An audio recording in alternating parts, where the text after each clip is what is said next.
I got this in last day of Las Vegas. It has alcohol. Hi, everybody. Okay, let me say hi to everyone first. It's hot, super hot. Okay. Hi, Amy. Yeah, there's a lot of content. I haven't watched the dinner, the festa. Well, the festa, was it dinner or lunch? Haven't watched that. And then so I finally finished. Well, I'm done shooting all the content for the album review. And then I'm starting to go back to their promo guestings of the different appearances that they did for different YouTube channels. Would you believe I'm just starting on that? Um, so yeah, I haven't really, and then I'm gonna go through the CDs because I don't know what's in there. I haven't opened any of my CDs. Okay. Well, I'm very happy for everybody who is currently in Busan. I hope you're having a great time. I'm sure that you will continue to have a great time. It seems that BTS actually really prepared a lot of things for for armies that are in Busan. We'll talk about Busan. Okay, let me say hi to everybody first. Hanako Grace, Robin Bryce, um, Nadira,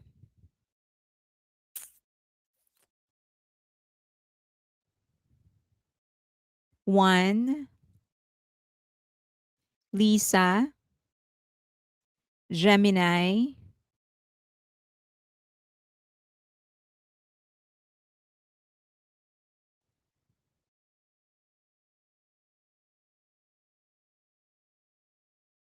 Bavia,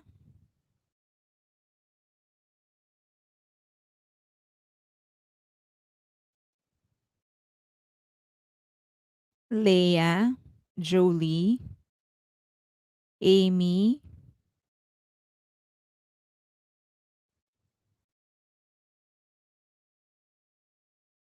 Lisa, A. Brown,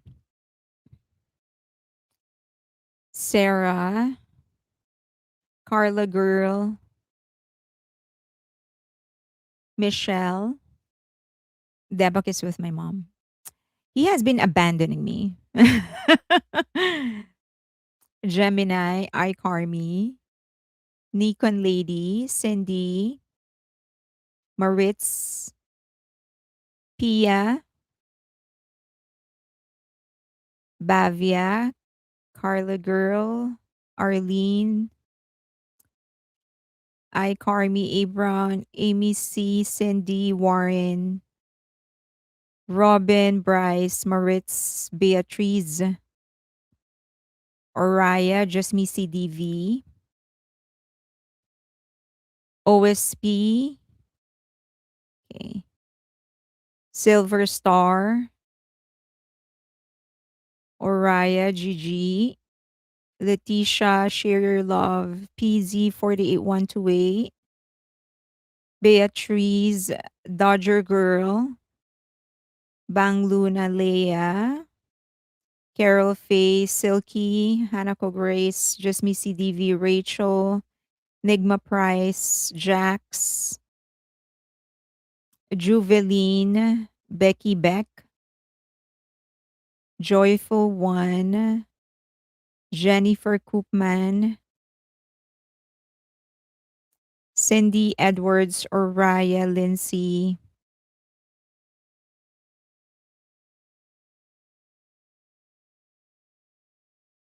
Amy C. Norwegian Wood, Warren, Taryn, Arlene, Norwegian Wood, Gigi, Genesis, Emily, Priscilla, A. Brown Mandy, Chelsea, Nigma Price, MLB, Arlene, Hanako Grace, Taryn. Hello, everybody. Okay. Um, I haven't watched the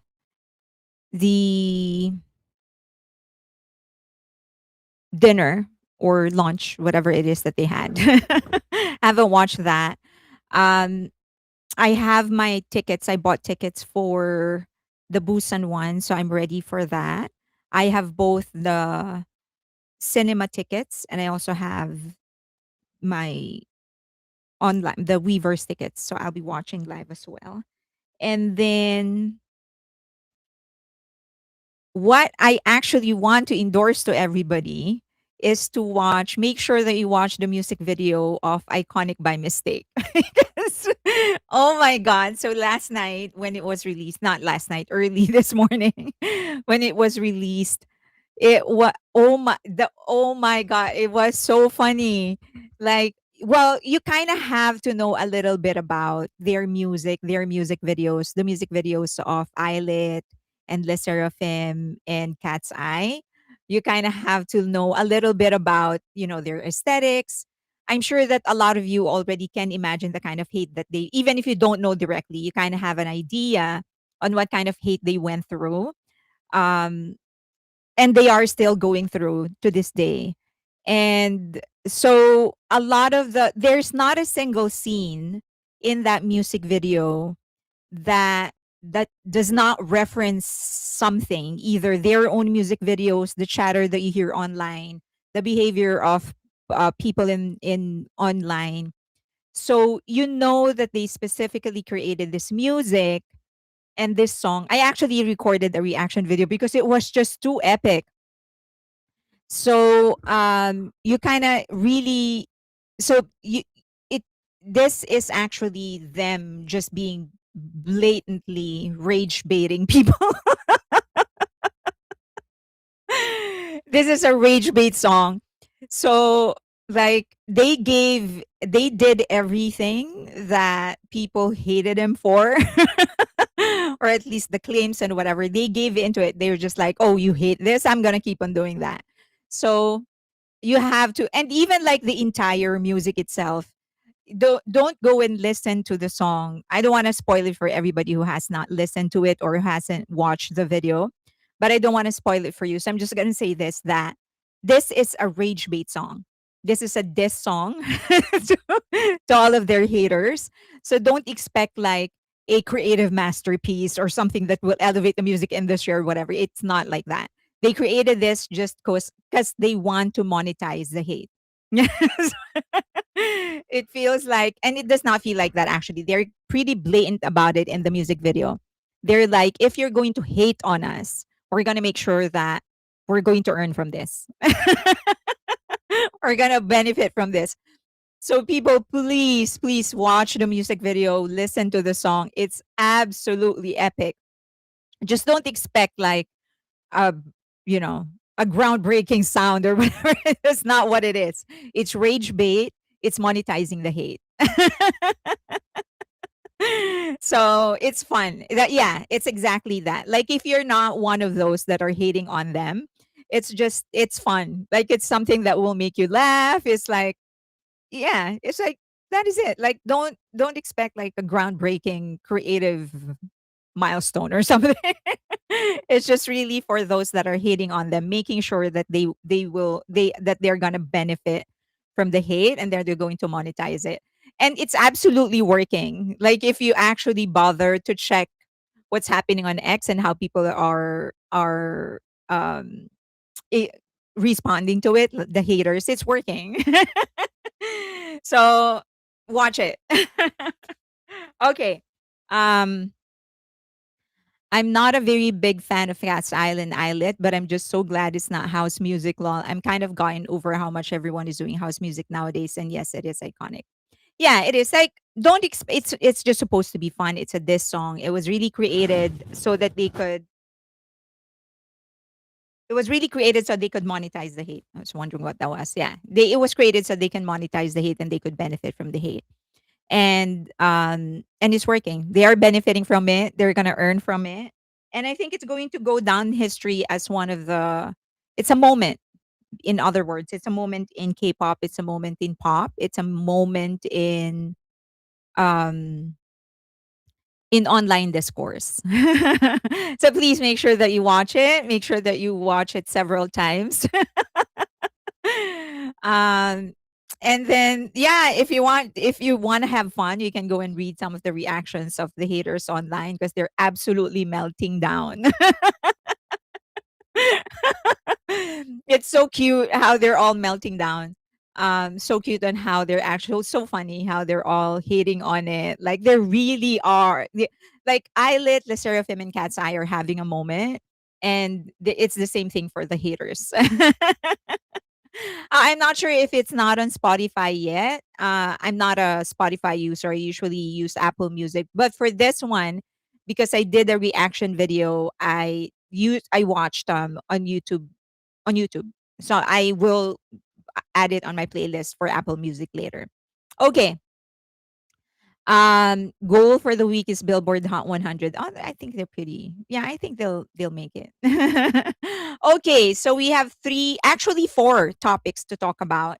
This one I did not advertise, but I'm going to discuss it. The decision on the lawsuit, not lawsuit, but the criminal complaint that Min Hee-jin filed against HYBE and BELIFT Lab. The decision already was released. And then we're going to talk about the stock market, specifically the stocks of HYBE and the big three. So you have the big three and the giant one. That's how I call it. The giant one and the big three. Because HYBE is really not the same thing as YGSM or JYP. The equivalent of JYP, HYBE, and SM Entertainment, the equivalent would be Big Hit or Pledis or Source Music or something like that. But HYBE is a conglomerate, so I will call them Giant One and Big Three. Okay, so we'll talk about that and how that is affecting, of course, the BTS and just the overall. There's a lot of things because there was an article that they wrote in this newspaper, Hankyung, and it revealed a lot of things on where the business community is right now and how they're seeing BTS and HYBE. Okay. And then there's the Busan concert. Okay. So what do you say? Oh, why is my lipstick like that? I can't remember which one I.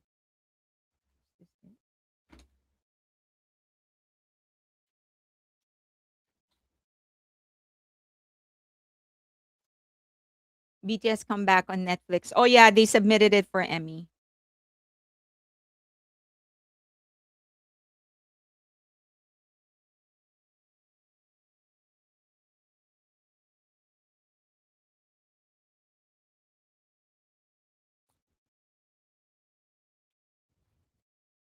Is that better? I think it kind of just settles and then it fades.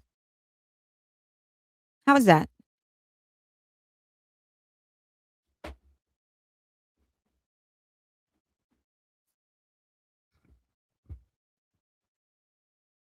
Okay, let's do. Why don't we talk about Min Hee-jin first? So that's out of the way.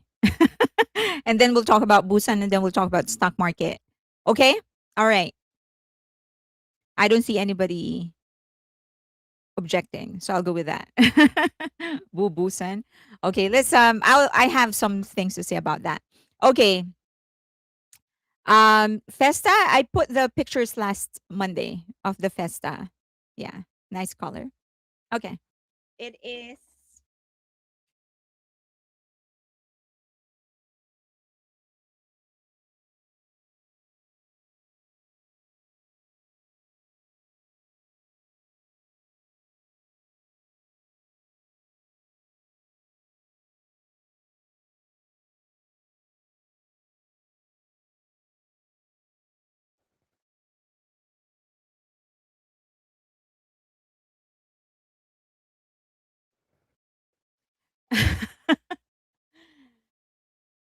Okay, there.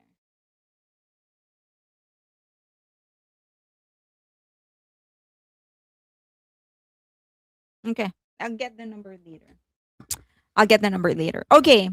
Um All right. So, one of the many, one of the hundreds probably lawsuits that were filed between Min Hee-jin and HYBE and Adore and BELIFT Lab and La Seraphim, um, the decision already came in. This is the criminal complaint that she filed against HYBE and BELIFT Lab, and the criminal division 1 of Seoul Western District Prosecutor's Office dismissed multiple complaints filed by Min Hee-jin between July and December 2024 against 6 HYBE executives, including former HYBE CEO Park Ji-won, as well as 4 BLIF Lab executive, including CEO Kim Tae-ho.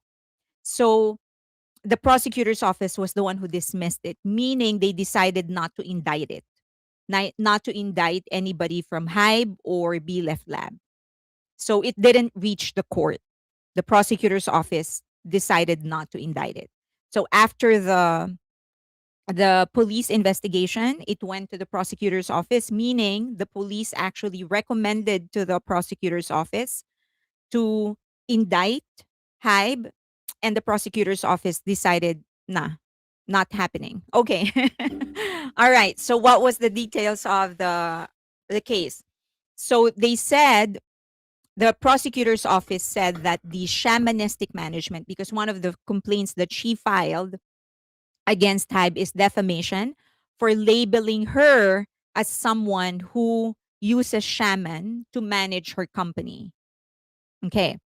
So that's she said that's defamation. You can't just be saying about a CEO that I'm using a shaman, and depending on the decision of the shaman to make decisions related to my business.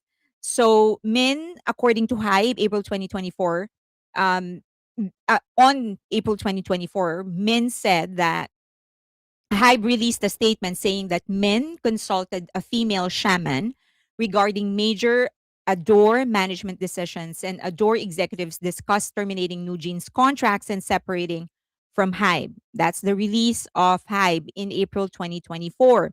So Min sued them for it, saying that that's false and that is defamatory.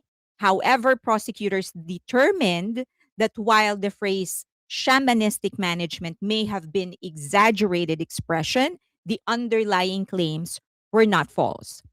Meaning, maybe a little too much to call her to say that she's using shaman exclusively to make decisions, but there is reasonable grounds to actually think that she's using the shaman to make management decisions. Okay. All right. So that's number 1. Next, according to the prosecution, the prosecutor's office, Kakao Talk messages showed that the Kakao Talk messages showed that Min had, in fact, had multiple conversations with a shaman regarding Adore's management. And remember, when she submitted, when HYBE submitted the Kakao Talk messages, the court accepted those, and she never denied that those messages were real and hers. Never denied it. What she was claiming is that those messages were illegally obtained. She said that that's a violation of my privacy rights. So she never contested the validity of the text messages. She's just saying that it should not be accepted in court because it violates my rights. Okay. So prosecutors also considered a court ruling issued on October 2024 in which the court stated that Min Hee-jin prepared public opinion campaigns against campaigns and legal actions in advance with the intention of becoming independent from HYBE together with New Jeans. If you would remember, the court in their decision in relation to the injunction that the termination of exclusive contract that New Jeans filed against Adore, in that decision, the court said that Min Hee-jin actually prepared in advance public opinion campaigns against HYBE in order to weaken the company's strength, value, and be able to get New Jeans out of Adore with her. Okay, so they consider that. They're saying that since the court said this, we're considering it. The prosecutor's office is saying we need to consider because that's a precedent. Okay, we need to take that in as a factor in the case. Okay, next. Now, they also said that the internal audit that HYBE did against Min Heejin, that is valid. That's what the prosecutor's office said. Just make sure that know that this is not the court talking, this is the prosecutor's office talking. Min also accused HYBE of illegally accessing her Adore email account and reviewing Kakao Talk and cloud data belonging to former Adore Vice President Yi Sang-woo. Yi Sang-woo is the same vice president that was that had a case against the former Adore employee, sexual harassment case against against a former Adore employee. So he's the same guy. She filed criminal complaints alleging violations related to unauthorized access to electronic records and information networks. Okay, prosecutors rejected those claims. So the prosecutor said, sorry, it's slow. They concluded that HYBE accessed the information through its lawful audit authority, meaning that HYBE had the innate right to actually audit her. The decision noted that both Min and Lee had signed security agreements and consent forms regarding the collection and use of personal information when joining Adore. Investigators also found that Lee voluntarily provided his KakaoTalk password and related access information. So one of the other arguments that they were putting forward, Min and Lee, the vice president, is that many of the things that Hai put forward were actually accessed through the the KakaoTalk account of Lee, the vice president. However, the prosecutor's office said, well, you provided them your password. So that's not illegally accessing your account. You gave them your password. So that's admissible. Okay. Next, eyelet copying allegations rejected. Min has repeatedly argued that BELIFT Labs girl group eyelet copied New Jeans' concept, choreography, styling, and overall creative direction. However, in June 2024, Min filed a defamation complaint after BELIFT Lab released a YouTube video disputing the plagiarism allegations and arguing that eyelet had not copied New Jeans. Min also countersued BELIFT Lab CEO Kim Tae-ho after he filed a complaint accusing her of plagiarism, accusing her plagiarism claims of being false. Okay. Now, the court said they cited the same October 2024 court ruling, which stated that while certain similarities existed between New Jeans and eyelet, as in any other groups, um, in areas such as planning materials and photo shoot, it would be difficult to conclude that eyelet was a copy of New Jeans. So they referred to the same decision of the court in relation to the case of New Jeans versus Adore for the termination of their exclusive contract. Prosecutors determined that BELIFT Labs video constituted an expression of opinion and rebuttal to Min's claims rather than defamation. So they also found no basis to conclude that Kim Taeho's complaint constituted false accusation. Okay, police and prosecutors reached the same conclusion. Police had already decided in July 2025 not to refer the HYBE and BELIFT Lab executives for prosecution. Min objected to that decision, prompting further review by prosecutors. Okay, so when they were initially investigating this, the police recommended to not indict, to not forward this to the prosecutor's office. But because she objected, then the police had no choice but to provide it to the prosecutor's office to forward the case to the prosecutor's office, and the prosecutor's office conducted their own investigation and reached the same conclusion as the police. After receiving the case, the prosecutors requested supplemental investigation from police in February 2026. Despite the additional investigation, prosecutors ultimately reached the same conclusion and dismissed all of Min's claims. Okay, What could be her next step is the question. Okay, so now the prosecutor's office saying we're not going to indict. Sorry, we're not going to indict. Okay, what could be her next step? Number one, she could appeal the non-indictment decision, which will most likely happen because she's done this before. I think. In South Korea, a complainant can challenge the prosecutor's decision not to indict. Sorry, there is no T in the end. Depending on the specific charge, Min Hee-jin could actually seek a review by a higher prosecution office, review through the court system in limited circumstances. And this is probably the most immediate and realistic next step that she's probably going to be taking. So she's going to go to another prosecutor's office, a higher one, someone that's supervising the current prosecutor's office who denied to indict, who refused to indict HYBE and BELIFT Lab. And then she's going to appeal to them so that they will do the investigation and they will determine if they're going to be indicting. Okay, next, the other one is that she could challenge the police already. So remember, the police already found no basis for prosecution. Okay. Prosecutors requested additional investigation. After the additional investigation, prosecutors still declined to indict. So then she can challenge that. Okay. Um, and she's going to challenge that by going to the higher prosecutor's office. Now, the other thing is that she can continue the civil litigation. So this is a criminal complaint. Remember, this is a criminal complaint that she's filing defamation, all of those things. She can go to the civil court. In a criminal court, it is beyond reasonable doubt. That's what you need to prove. In a civil court, it's the most likely thing that has happened. Kind of like that. Now, the criminal defamation and civil damages are different, very, very different. The prosecutors can say there is not enough basis to criminally prosecute, but there could be enough basis for a civil lawsuit. So, a civil court can still hear arguments in relation to reputational harm, damages, contractual issues, business interference. And so the burden of proof is different. As I've said, if you go to the criminal court, it has to be beyond reasonable doubt. If you go to the civil court, it's the most what is the most likely that have happened. Something like that. That's not the legal term. This is not a legal advice. I'm not a lawyer.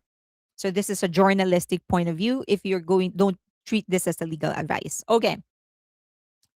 All right. So that's what could happen. Next is that she could just focus on winning the bigger cases. Because do remember that the criminal complaints against HYBE and all the other entities like HYBE, Bilith Lab, and Source Music, that was never the main thing. That was never the central argument of this. Not the central issue of this entire case. She was actually fighting for her money. So the biggest case that she's fighting is the put option because she needs the money. Okay, she's fighting for that. So if she can win that, then she can have her bragging rights. So she can just focus on that. Okay. Trying to imagine how much Min Hee-jin has spent on lawyers. And then the bigger disputes would of course be involve the put option, the contractual disputes that is under the put option, the shareholders issue and the adore governance. And then if she can win that, basically all the others will be bonuses. That everything else will be a bonus. Okay. Next. Oh, that's it. That's for her case. So right now that's where she stands. We're gonna have to wait what she will do next. But my gut is that not much in this case. She might file against she might file to review she to review the non-indictment decision. She's gonna go to a higher prosecutor's office. Probably that. But I think her full concentration would be on um the put option because that's the one victory, that's one big victory that she can have. So if she can have that, then she has bragging rights. Okay, questions. Fairlane, do you think that Bang Shiyuk will have his travel ban lifted in time to see BTS perform at the halftime show for FIFA July 19th? No. No. I think it's gonna go for another year. Yeah. Maybe until the end of the year. That would be fast. Probably until next year. Yeah. So I think what happened was the prosecutor's office asked the police. So they asked them again, right? So when they requested that when they requested for an arrest warrant, the prosecutor's office denied it and asked them.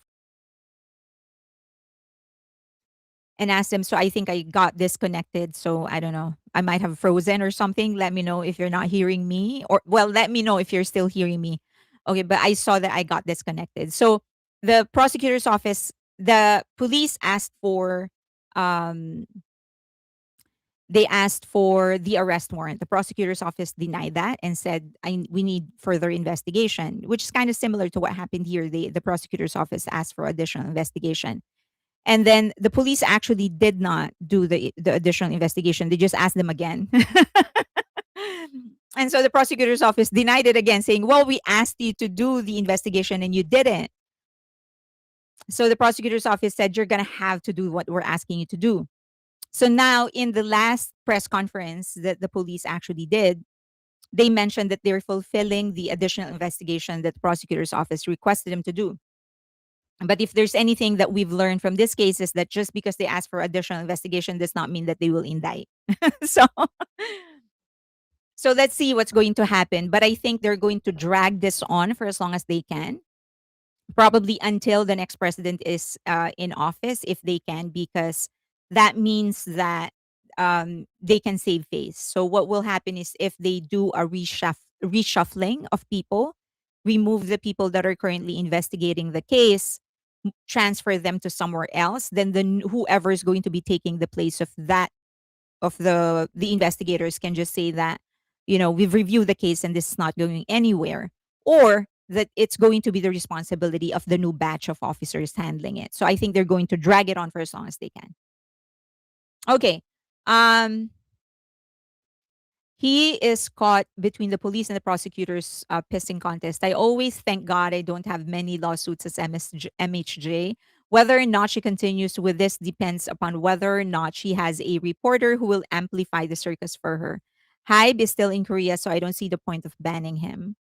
It was always going to be a mess with the state of the union right now. Okay, so let's talk about Busan. I'm not sure I can support New Jeans after all they have done. Okay. Oh my god, I feel so bad for. So anyway, someone actually someone spotted the girls and tornado warning for me until 6:45. Oh my gosh, I hope you're okay. So some people have actually speculated that New Jeans is going to make a comeback in October. Some people have already seen the girls. Yeah. Anyway, okay, let's not talk about it because they're one of the girls, one of the New Jeans members. She's being criticized for how much weight she gained, which I thought was very, very distasteful. Um, anyway. Okay, so let's talk about Busan. Okay, Busan sucks. Okay, let's clarify some things. I know that what we've been hearing and reading online, it's very, very bad, and it is bad. But just want to clarify some things because at least this is going to put some things into perspective. Okay. All right. Okay, so this is what happened. First and foremost, let's do consider that we do have Busan boys in the team, in the group. Jimin and Jungkook are proud of their hometown, and their hometown has celebrated them um, one way or another. Uh, in fact, the Gyeokchong village, the cultural heritage village,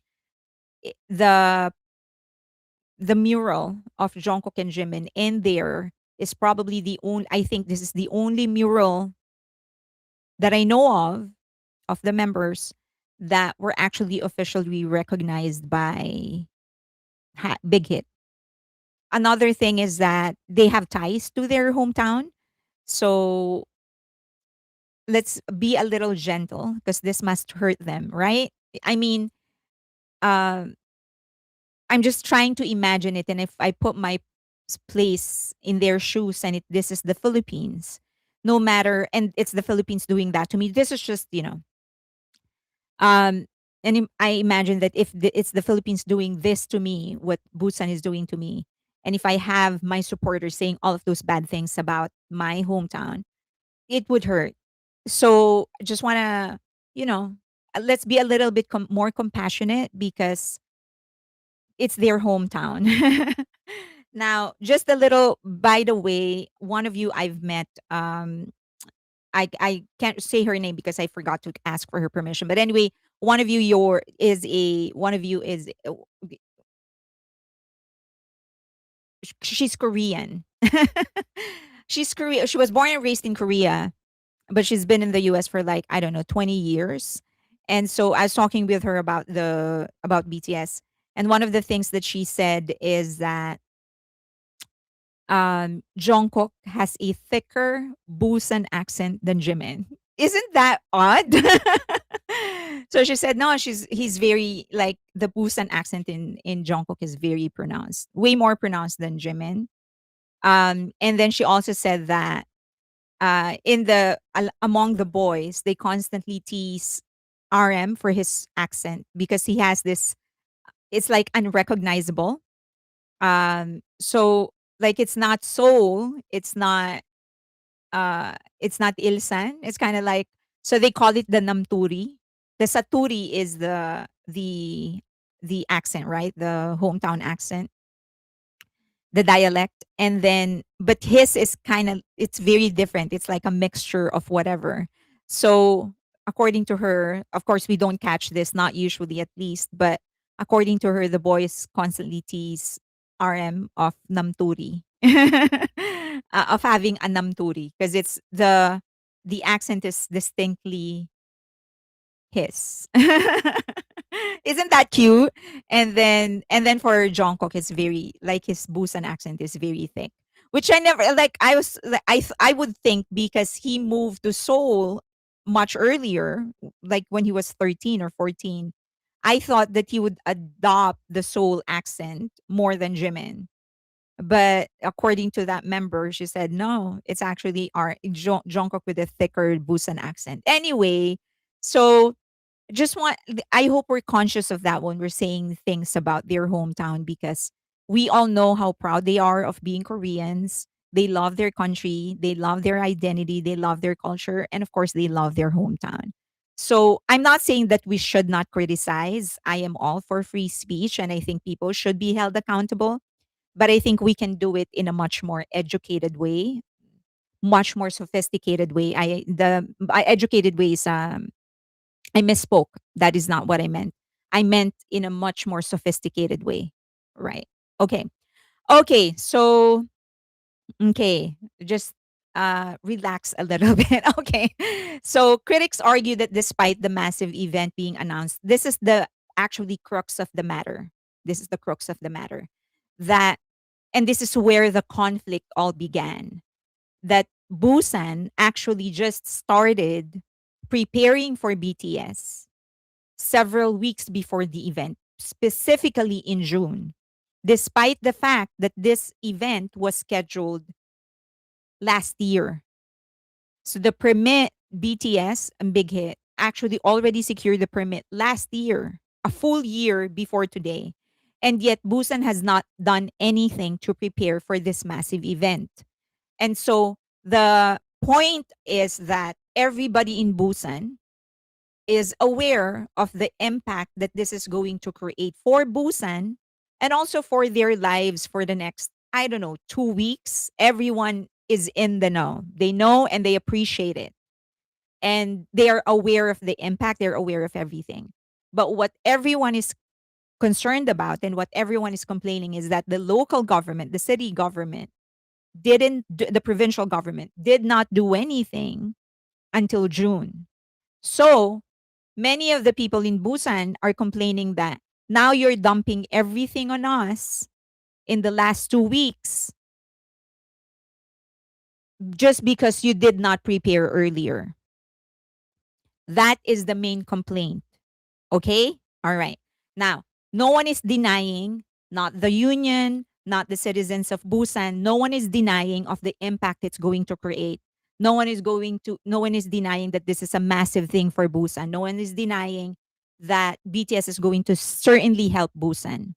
What many people in Busan are complaining is that why are you dumping everything on us in the last week when you had a year to prepare? So their complaint is against the local government, not BTS or Big Hit. Okay, context. All right, next. So initially, this is now what they're left with. The government of Busan. They are going to utilize 390 Busan City government employees instead of 1,900. We'll discuss this. 500 police officers, 151 firefighters, 63 officials, and 124 employees from the Busan Transportation Corporation. The question is, how did they arrive at this? How could you deploy 500 police, 390 Busan City government employees when you are potentially going to have 90,000 tourists, probably more, swarming Busan for at least 3 days? Okay, that's like you're underestimating the event.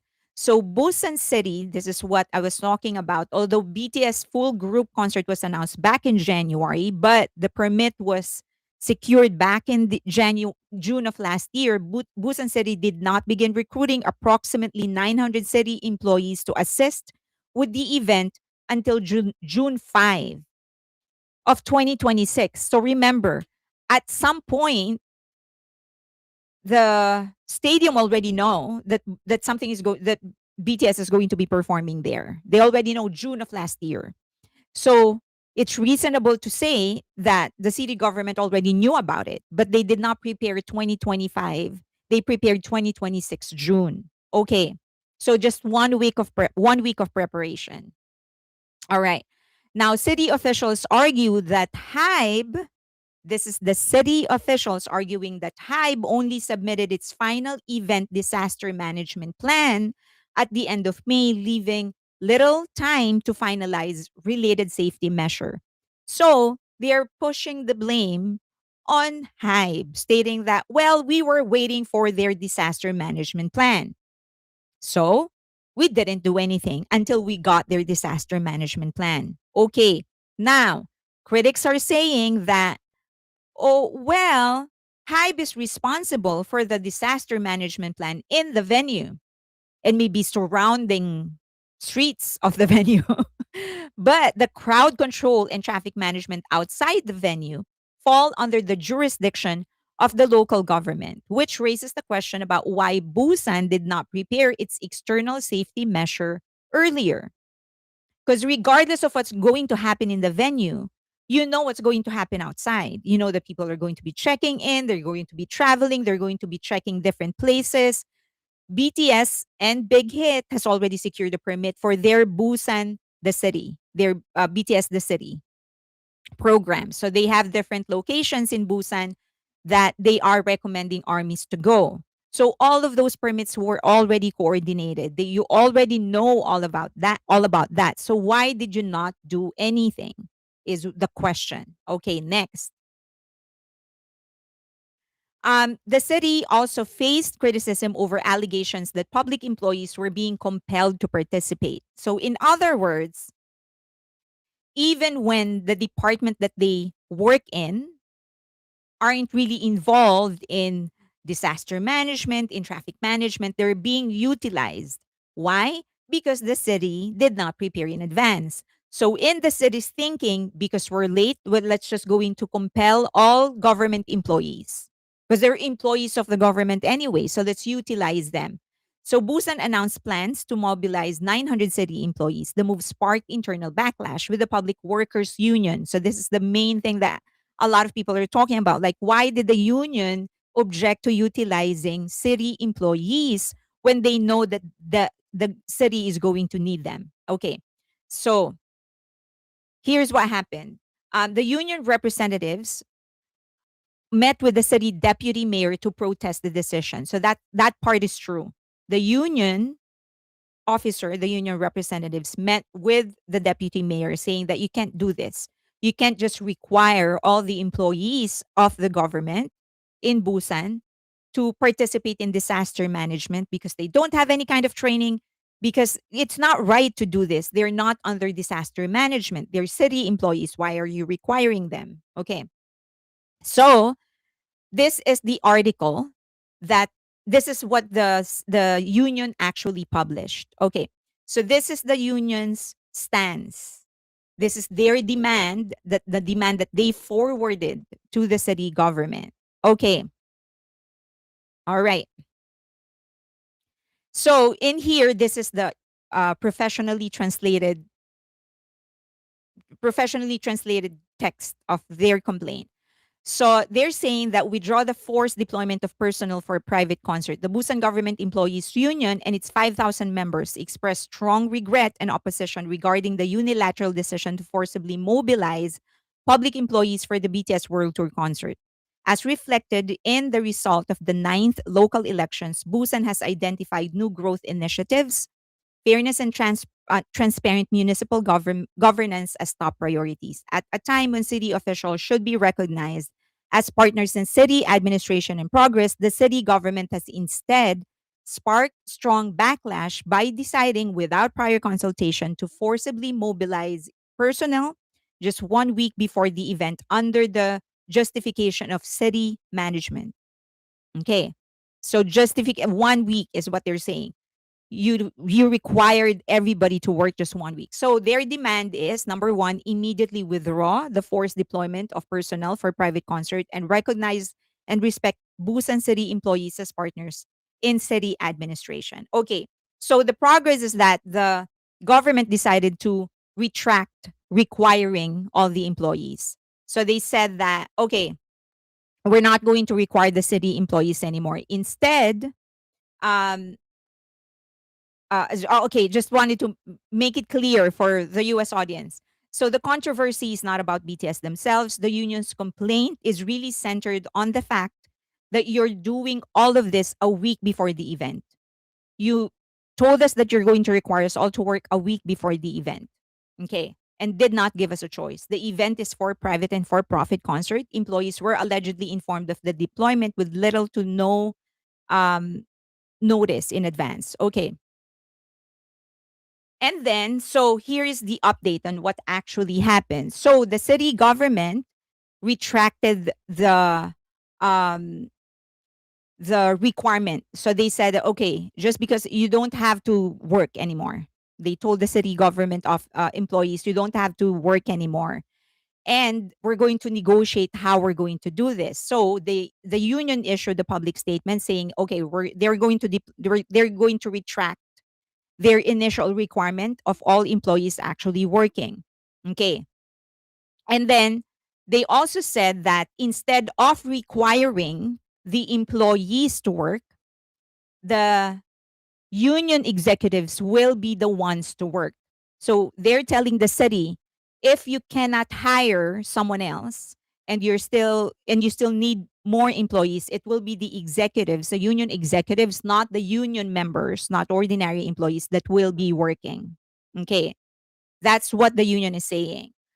So they cancel the cancellation of forced personal deployment, and they adopted a voluntary sign-up system.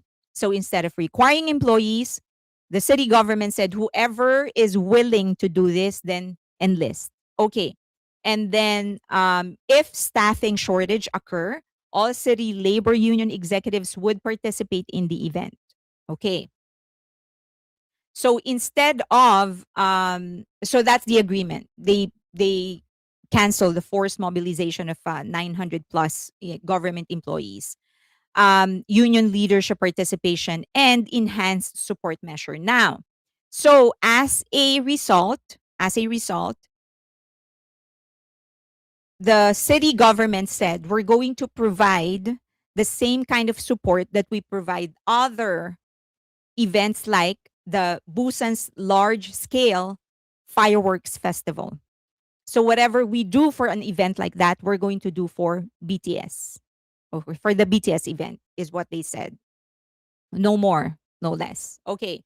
So they reached a final staffing negotiation June 9 of 1 p.m. So from 900 employees down to 390 employees. And from 1,800 support personnel, they will only be deploying 1,228 support personnel. That's what they reached, the agreement that they reached. The city employees became voluntary. So if you sign up to help, then you're going to help. If not, then they cannot force you. Okay. Um Now, one of the city government employees said that they are not confident about the amount of personnel that they're going to be deploying, primarily because they remember what happened in Itaewon. So he said that since Itaewon strategy, okay, since the Itaewon tragedy, the burden surrounding crowd management has increased significantly. The number of safety personnel originally considered necessary has been reduced considerably. If an accident were to occur, it will be difficult for the city to avoid responsibility. Okay, so that's coming from the Busan government, a Busan government employee. Now, some people are saying that the profits go to a private company while the public sector continues to bear responsibility for safety management outside the venue. There is a need to establish clearer regulations regarding safety standards and cost sharing for large scale private events. Okay. This is a statement released also by the union. So the city spokesperson actually responded to that statement and said that government employees were not deployed to support a private company profit making activity. This is a major international event attracting global attention, and these measures should be viewed as efforts to enhance Busan City's brand while ensuring the convenience and safety of residents and international visitors. Okay, just to give you an idea, this is an event that happened that where the city actually deployed 390 people with less than a week of preparation. Actually, just days. I think 2 days. So they all of this, the barricade, the security, and police was actually there. And what was the event? It was the CEO of Nvidia, Jensen Huang, who went to Hongdae to eat some street food. To protect him, to manage the crowd, they actually deployed police officers. No one batted an eyelash. No one protested. No one criticized the Seoul government. Nothing. It was like, oh, cool. He was there. So, okay, just to make everybody understand that this event, the profit of the actual, this is initiated by a private company. It is initiated by a private company, but there is an economic impact to the city, and it's huge. Okay, so just to give people an idea, for Mexico City, they said that the estimated groups concert contributed approximately 107.5 million to the local economy. And if you would remember, the only thing that they counted was the ticket sales. And then part of the part of the hotel, I think no, hotel was not even included. It was just really the immediate economic impact to Mexico. And then to Tampa, the computation, which was a little bit more comprehensive, to Tampa, the economic impact was between 800 million to 900 million US dollars, so almost 1 billion US dollars in Tampa. But they included everything: food, transportation, all of those things. Okay, for Mexico, it was just the concert itself. Okay, and then for Seoul, if you would remember the Gwanghwamun, the much talked about and much maligned Gwanghwamun event, it actually drove 2.1 to 2.2 billion in economic impact in Seoul. And that was a one night event, 1 hour event, one night, and the concert itself was free. So all the economic impact actually went to the city, not to Hybe or Big Hit or BTS because they did not get paid. Well, Netflix paid them. Okay. So it is not true that this is benefiting exclusively Big Hit or Hybe or BTS. The everything that the city is deploying, it's all for the citizens of Busan. It's for the residents of Busan. It's to make sure that everyone is safe, and it is for the city itself because there's going to be thousands upon thousands of people that's going to be going to Busan. A lot of them are foreigners. So media is going to pick up on the story, and they're already picking up on the story. For months, the story about hotels canceling the reservations, increasing their rates, it's already been circulated in the international media, and it is absolutely embarrassing. It is natural for hotel prices to go up when there is an event. We all know that. It happened in Vegas, right? But you don't cancel prior reservations and then tell the people that you're canceling it because there is an event happening and you want people to pay more. You just honor the reservation. Okay. So all the efforts that the city was supposed to be doing, it's not necessarily for Big Hit or for BTS. It is for the citizens of Busan and for Busan itself because the media will be picking up on the story. However, okay, okay, just to do a quick math, just for tax on the how much tax the Big Hit is going to be paying the city for doing the concert in Busan. So let's just assume that there will be 45,000 tickets per night.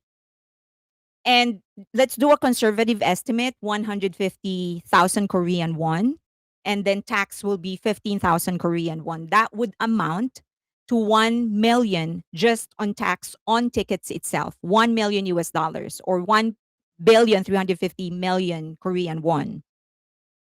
Ticket taxes alone. That's the impact to the city. Okay. Next, if you include, for example, hotel computation, let us just assume that only 20,000 hotel rooms will be booked for a night. This is an underestimation. And I always keep on saying that when I do my computation, when it comes to revenue, I'm always conservative. When it comes to expenses, I always bloat. So I am just going to assume that of the 90,000 that will be attending the concert, only 20,000 hotel rooms will be booked across the 2 days that they're going to be doing there, that they're going to be holding the concert. So only 20,000 rooms will be booked for a night. That's super conservative, but let's just go with that. If the average hotel cost is 100,000 Korean won, they would be earning 2 billion Korean won. And then we can just go down the price range. So 150,000 Korean won for 20,000 hotel room amounts to 3 billion Korean won. 200,000 Korean won, it would amount to 4 billion Korean won.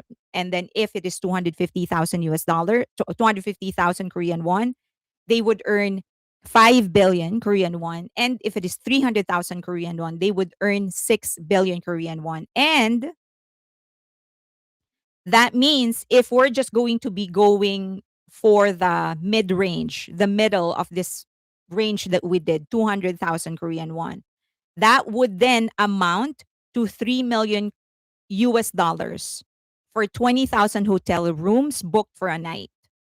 That's how much they're going to be benefiting. Okay. So a huge chunk of that is going to be going to the hotel, of course, but there's also going to be employees that will be benefiting from it. They will be getting their bonuses. And of course, you have tips. People are going to be tipping people. Well, actually, tipping in South Korea is not a good thing. They usually do not accept tips there. Anyway, so it's going to be 3 million US dollars if we compute 200,000 Korean won per room and 20,000 rooms were booked for a night. So that's how much they're going to be earning. So 1 million for taxes and the tickets, 3 million conservative for the hotels, and we're not even talking about other expenses like food, transportation, and other things. Okay, so the much more realistic computation would be um, the 20,000 rooms will be booked for 2 nights. That's a more realistic computation. I'm not going there, but just in case you're curious, if that happens, then they will be earning 6 million US dollars for hotel rooms. Okay. Now, one way to easily compute how much more money the city is going to get from the visitors is just to do a practical computation. So if we're assuming 20,000 people of the 90,000 people that will be watching in Busan, let's just assume 20,000 people will be spending. Okay. Here. So we did not, so this, we're talking about merch, food, transportation, small businesses like cafes, BTS, the city expenses, tourism impact. Let's just assume, in this assumption, these are the things that I considered, that the 20,000 visitors, again, there are 90,000 people, okay, but I'm just assuming 20,000 visitors. The 20,000 visitors will be spending 150 US dollars for the entirety of their stay. Again, very, very conservative, but let's just assume that that's an additional 3 million US dollars to the city that the visitors of that concert, fans, are going to be spending on Busan. 150 per person for the entirety of their stay, they will earn 3 million. If the person spends an average of 250 US dollars, they will earn an additional 5 million US dollars. If they spend 350 dollars, then they will earn, Busan will earn an additional 7 million US dollars. And if the 20,000 visitors spend an average of 500 US dollars, then Busan is going to earn an additional 10 million US dollars just for this event. So add that. So if you go mid range, let's say 5 million, add that to the 3 million for hotel and 1 million for the taxes, you have an easy 9 million US dollars. Additional 9 million US dollars for what? A 2-day event, let's just say 4 days for the workers. So it is not a private event that benefits only BTS. It benefits the entirety of Busan. So the way that they phrased it and the way that they looked at it is absolutely insane. However, however, you also cannot blame the workers for complaining that all of this actually descended on them a week before the event. No one, if you're an employee, you're going to assume, okay, this event has been planned since last year or since January when it was announced. So if you're an employee, you're going to assume that, okay, no, the city is not telling us anything. So they're going to assume that things have already been planned and they are not required to do anything. So what if they made plans? What if this? What if that? It is natural for them to complain that all of these things are being dumped on them a week before the actual event. So both have points. The city has a point in saying that, well, it is a global event because BTS is a global group. They're going to call attention for Busan. But then you also cannot discount the sentiment of the employees in saying, a week? You're giving us a week for this? So I feel like both screwed up. The union screwed up, the city screwed up, but Busan citizens aren't necessarily the ones that are saying we absolutely don't need this. They're not the ones that are saying this is useless. It's not going to impact our life. It's not going to impact the city. They're not the ones that are saying this. If there's anybody who screwed up, it would be the government and the union because they did not negotiate well. Because if I was the representative of the union, I would have just said, well, you're going to have to pay the employees twice or thrice if you want this to happen because you're not going to dump a last minute huge event on everyone and just say you don't have a choice. You're just going to have to come and work.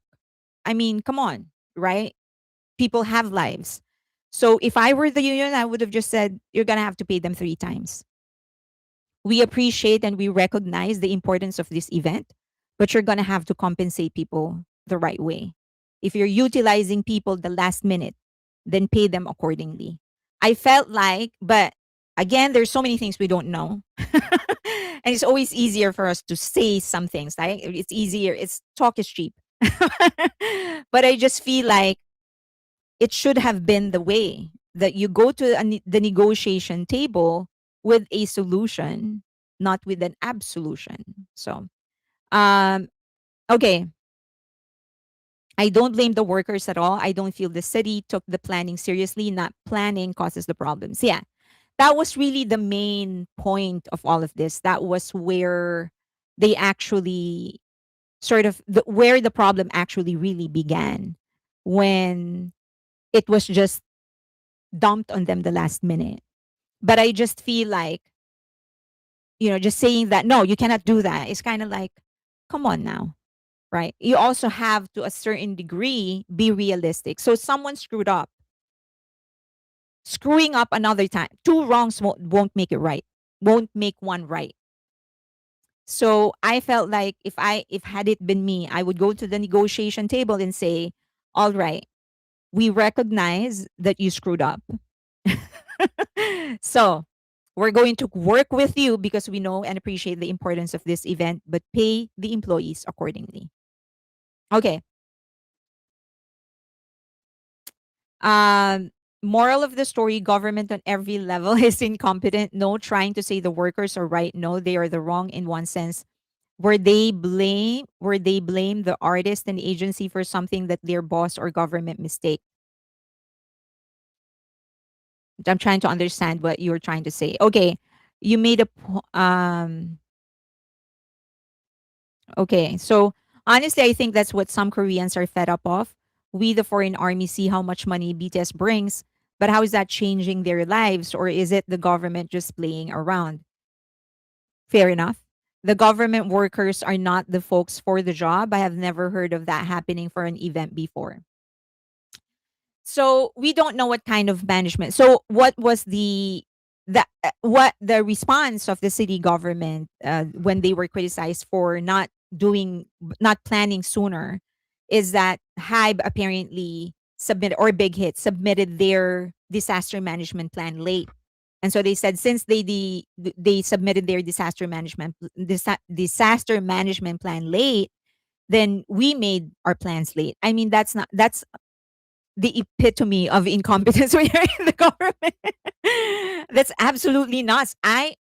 If I were the press secretary of the US of Busan, I won't be able to say that in the podium. I'm just going to zip my mouth and just take it if that is the thing that you want me to say, because that's just not how you respond. And that is also not how you act. You don't wait for the private entity to make your plans before you make your plans. You make your plans, period. So it's absolutely. And then the other thing is that the critics already stated that Bigot is responsible for the security of the venue, not the security of the city, right? That the reason you have venues like the stadium is so that you can attract events like this. And we know one thing for sure, that Busan has been trying to match Seoul when it comes to commerce, when it comes to business. So this is something that they want. They want this to happen. But if they do want this to happen, they're going to have to do this well. The other thing, if you would remember, they did the same thing for the World Expo, right? They demanded so much of BTS, they demanded so much of Big Hit, and they did not do their part. At the end of it, Big Hit had to actually be the one to finish the venue. They actually did the construction of the roads. They made sure last minute they had to install so many porta potties because there weren't enough um, restrooms for people. They had to bus people. They had to commission different buses just so people would be able to go into the venue and out of the venue. So, and they were trying to bid for the World Expo.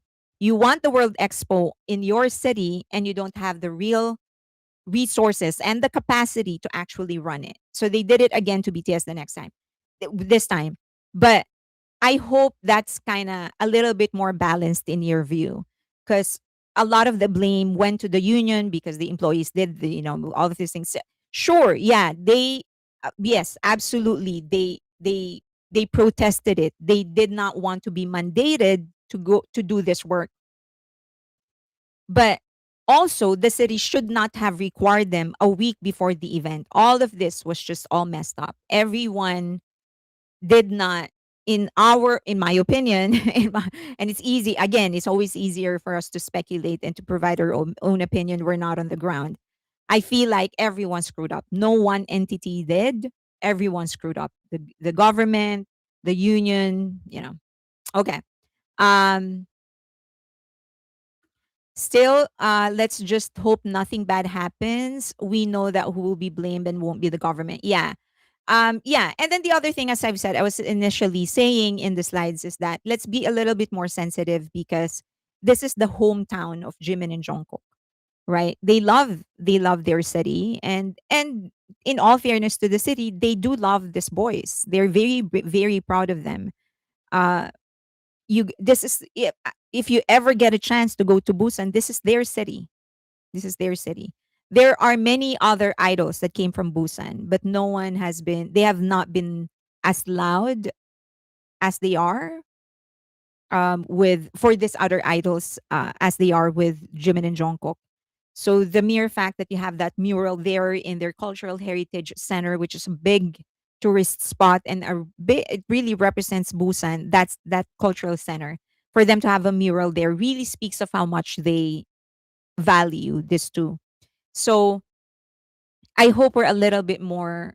I mean, criticism is part of it, right? We criticize everybody, and that's necessary for us to grow. But let's a little be more tactful because at the end of the day, this is their city. This is the city of Jimin and Jungkook, and they're very proud of it. Okay, so still think that they're not equipped for this type of event. They're not. They're not. I have to say, Busan is such a beautiful city. If I were to like move to Korea, I wouldn't mind living in Busan because there's a balance of like the city life, but you drive, 30 minutes north, south, east, west, and you're in the country. Much of the city is untouched, so there's a lot of like spots where the forest is just right there. There's the beach and all. So it's such a beautiful city. But I think just like also do have to consider that it's a young city as well. So yeah, they're learning. I just thought that after what happened with PTD with permission to dance, they would be learning better this time. They didn't. Okay. I'm saying the first complaint that spurs this into a bigger issue. The government worker made a post saying that HYBE is dragging them, forcing them to give security when it is a private event. Um, I think a lot of the things that we see online are mistranslations. Um, some are uh, emotional people reacting to things. So yeah, so I'm not saying that the union is not wrong or that the workers aren't wrong. I'm saying that everyone just screwed up. As I've said, I think if I were in the position of the union representative, my stance would have been, okay, I'm going to go into this negotiation table, but number one, you, the city, the government, you're going to have to acknowledge that this is poor planning on your part. But we're going to save your ass, and we want that on record. If I were the union representative, I'm going to save your ass. We're going to work with you, but you're going to have to admit that you did not plan well. And number two, you're going to have to compensate us properly. So, anyway, I don't appreciate the language that employee used to air their grievance, that they put the blame on BTS and HYBE instead of directly raising concerns to the government. Blame always fall on HYBE. Yeah, I get that. As I've said, I think everyone had a shortcoming in this entire thing. I think that's yeah. I think if the union were very much aware of the impact of BTS, I think they would have gone to that negotiation table with a better deal instead of just saying demanding that the city cancels all of their plans. So yes, I absolutely agree with what you said. I think it was they didn't have the foresight, but also at the same time, you're gonna have to recognize that they also represent the workers. It's being dumped on the workers a week in advance. So emotions are high. Of course, vanity is in play. You want to hit the headlines. All of those are in play. What about the money the government owes BTS and HYBE for the last Busan concert? I hate to say this, but I'm pretty sure Army will help inside the stadium. We are uh, pretty organized group as a whole. Oh, for sure. I do think that we're going to be helping. Armies are going to be helping. I think armies are even going to help around the venue. So that is definitely going to happen. I'm pretty sure that armies are going to help in every venue that we are in. So there is a Busan the City activity. So they're going to be going to different places and all those stuff. Um, I I mean when we did the we meaning armies when we did drone show the drone show for Goyang in BTS the city. um the venue was clean. It was spotless by the time we left. It was spotless. Like, so, and it was open ground. It was held in a park. So, that there is that consciousness among armies that we clean after ourselves. And I mean, Gwangwamun is a perfect example. Like 80 people came in, 80 people employed by the city to clean. They came in and were like, what are we going to do? Everything has been put away and like the seats were being folded. Remember, people were exiting section by section. So there were sections where we were waiting, portions where we were just waiting for people to tell us, okay, it's okay for you to leave. So we were standing there for, I think, about 10 minutes, maybe less than. And in that time, we have about 15 people just in our section with bags collecting trash. And then the next section, because they were also waiting, people were starting to fold the chairs. By the time that they left, the chairs were folded. So it was spotless. All the trash were put aside. And then the chairs were also put away. Okay, next topic.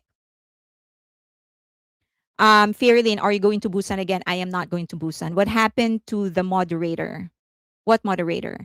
I suspect that mentioning BTS was deliberate to get the story picked by the media. That was why resolution happened so quickly hereafter.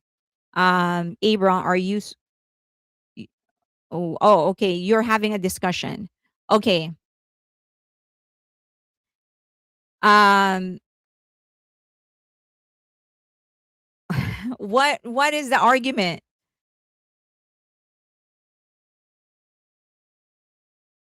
Okay, stop it.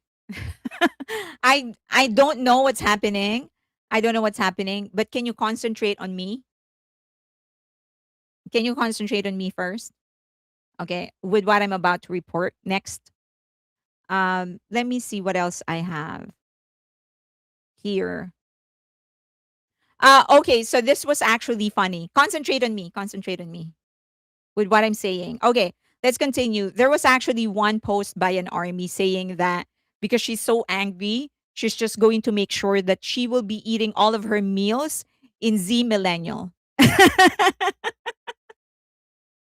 She said, I'm not going to spend it anywhere else but a Millennial. And like, I'm going to go there for my lunch, for breakfast, dinner, and lunch. I'm just going to go there.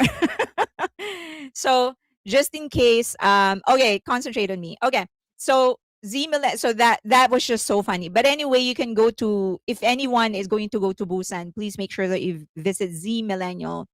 And they do have, not everything is sweet in the venue. Um, she she's not actually not everything is sweet in the cafe. There's actually some sandwiches there, so you can definitely have like a good meal. But if you go like in the late afternoon, most likely a lot of the sandwiches and stuff, they'll be gone, so you will be left with sweets. But anyway, if you go to Busan, make sure that you visit Z Millennial, and maybe you can just join her in making a resolution to only eat Z Millennial.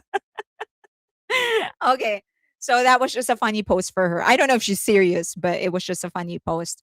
And then this is Black and White actually repainted the mural of Jimin and Jungkook in the Gyeocheon Cultural Center. So visit it again. It's freshly painted. Is that Jimin's Dad Cafe? It is, yeah. And then different BTS fan bases actually raised funds so that they could do some posters, some installations, all for BTS. So it's not just Jimin and Jungkook. Almost every member, different fan bases actually prepared a lot for the coming of BTS members. Of course, it's natural that it's going to be dominated by Jimin and Jungkook because they are hometown boys. But but there are other members had their own as well. So Black and White actually prepared a lot. She has bass props. This is one of them. She has some. She has. She's working with some cafes. She also has some installations, billboards, and stuff like that. So she prepared a lot for the two. But then you also have solo Jungkook fan bases. And solo Jin fan bases, some of the ones that were actually featured in on Busan TV actually featured other installations for other members. So this is the wrap for their train station. This is um, by a solo Jungkook fan base, and then you also have solo Jimin fan base. So this is a wrap in the stations. So the underground train stations that they have. So if you're there, make sure that you find all of that so that you can visit them. Okay, next, is Via GoGo a legit site to buy BTS tickets? I don't know. That I only buy the only other reseller site that I buy from is StubHub, and I have used their tickets many times already. So I'm kind of okay, sort of confident about them. But all the other sites, I'm not really sure. So I can't answer your questions. If there's anybody who has actually experienced buying from Via GoGo, let me know. The artist who restored the mural also did a Jungkook mural in Seoul. Oh, okay, yeah. So, oh, great, yeah, good, good. So, yeah, I mean, just make sure that you go to different places in Busan. The I will be putting the addresses of the places where I went to Busan when I retraced many of their steps. I'll put that in Patreon. So just in case you want to go to the different places where they that are associated with the two with Jimin and Jungkook, you can. So I'll put that in Patreon. Okay. Um, I don't understand why you say solo fan bases when that refers to only liking one member, which is why BTS has never acknowledged them, and only say biases as bias fan bases. I've always addressed them as solo fan because they are solo fan bases. Um, Not all fan bases are toxic. So and I've done like an entire several episodes already. I've already explained my stance. I'm not gonna do it again. I'm not gonna explain again my stance on the solo fan bases. But briefly, if they are not toxic, they're good in my books. If the members acknowledge them, they're good in my books. So any picture that you see here were taken by fan bases that the members themselves acknowledged. Okay, unless you find an unemployed person in front of you. Yeah. A good unemployed man because the man that stood in front of me, he was pretty good. Okay. Although, I wish he could have told me that I would have had to well, anyway, that's another story for another day. Um there's a store that took Jimin's Dad Cafe's past name, this Magnate Place. Oh, that's not associated with them anymore. Okay, let's move on. All right. So there is a big discussion nowadays in terms of how the entertainment industry in South Korea is performing, specifically because they're seeing HYBE, they're seeing the stocks of HYBE, the stock of SM Entertainment, of YG, of JYP dipping for the last 6 months. Okay.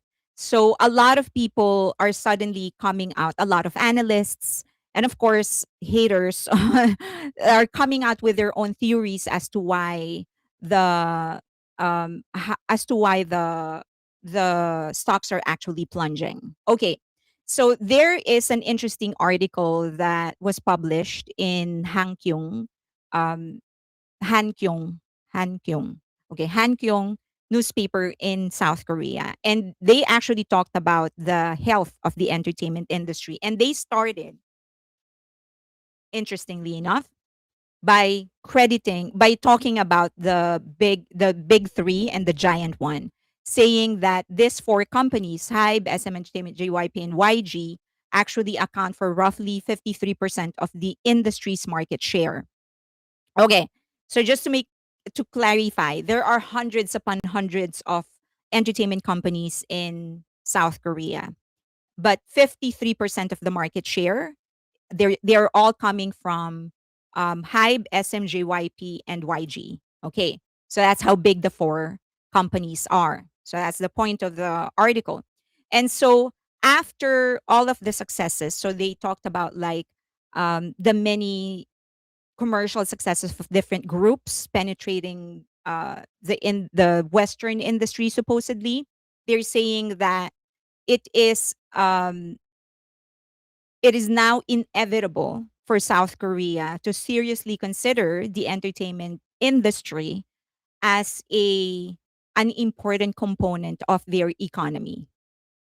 Okay, that's what they're saying. So apparently, before they did not consider it an important component of their of their economy.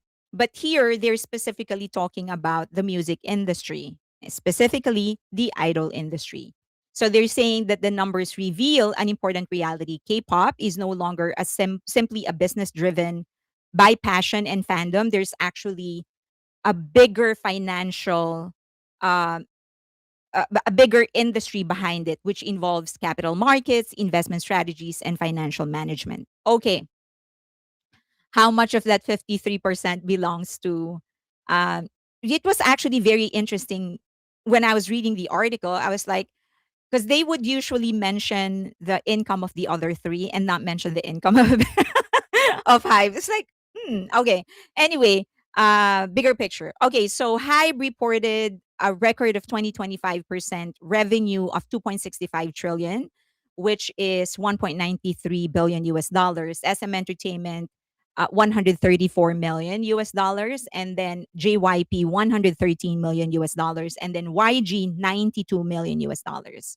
So that was all for 2025. That's their total revenue. Okay. Now, several successful labels, according to them, they did not mention in isolation. So, for example, because they're under a bigger company, like for example, Pledis is under Hybe. So Pledis actually their revenue, their 2025 revenue is 210 million, but they did not isolate them because they are under Hybe. So their 210 million in 2025 is actually incorporated in the 1.93 billion of Hybe in 2025. Okay. Okay. Next. So now, they're saying that one of the most notable trends is the industry's increasing reliance on international revenue. So this is what I was talking about. They would mention other agencies and not mention Hype. So SM Entertainment generated 307 million from overseas markets in 2025, and then JYP generated 58% of its revenue from outside of Korea. Two notable things: YG is not there for 2025, even though majority of the tour of part of the tour, not majority, part of the tour of Blackpink actually happened in 2025. And then the other thing is that they did not mention exactly the contribution of Hybe. Okay. The other thing is when they say overseas market, they actually don't really indicate whether that includes China and Japan and Asian market, or are we like which how much of that 307 million came from the US and how much of it came from China, Vietnam, Indonesia, Japan? You know what I'm talking about. So they're sort of lumping everything when they say international boom of K-pop. They're lumping everything into one. Like everything that is outside of Korea is international. There is no like Asia and North America.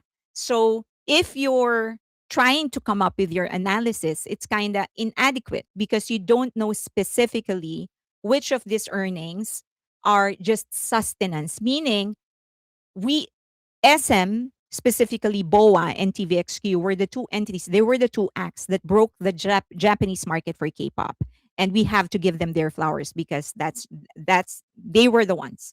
They were the ones who broke the Japanese market. So they have been all of SM groups, SM acts have been doing well in Japan because they have established themselves well in there. Okay. But then again, saying so there is a need if you're doing your analysis, financial analysis, you always have to consider which region are we talking about? Is this Asia? Is this Japan? Is this the US or is this Europe? But in this article, they didn't do it. They lump everything into one. Okay. So now they started talking about um, is this even is the success sustainable? All the successes that they've experiencing, is it sustainable? And then they started talking about IP because a lot of the earnings that of SM, of YG, and even JYP, they're all coming from ticket sales. They're all coming from um, sales of the album or streaming. So direct involvement of the artist, as opposed to other business models that utilizes IP. And we know which agency started that. That's HYBE. That's Big Hit. They started really pumping and growing the IP of Big Hit of BTS, and then eventually rolled that over to their other acts. But in the article, they did not credit Big Hit or Hype for that. They just said IP. And they said that strong artist brands can generate revenue through merchandise, licensing content, games, events, and countless other extensions, not just products that are directly involved, that are directly coming from the artists. So Hybe's 2025 results illustrate the advantage of having a clear IP. So in IP licensing for 2025, they generated 417 million in revenue. So these are IP licenses. These are things that the members or the artists themselves don't have direct involvement in creating this. Okay, and then there is, aside from the IP licensing revenue, there is a separate 189 million that's coming from video content, just video content. So this includes YouTube, any kind of special that they release on Disney Plus or whatever. So 417 million for IP licensing, and then 189 million coming from video content alone. Unlike concert revenue, which requires artists to continually perform, successful IP businesses can generate recurring income for years.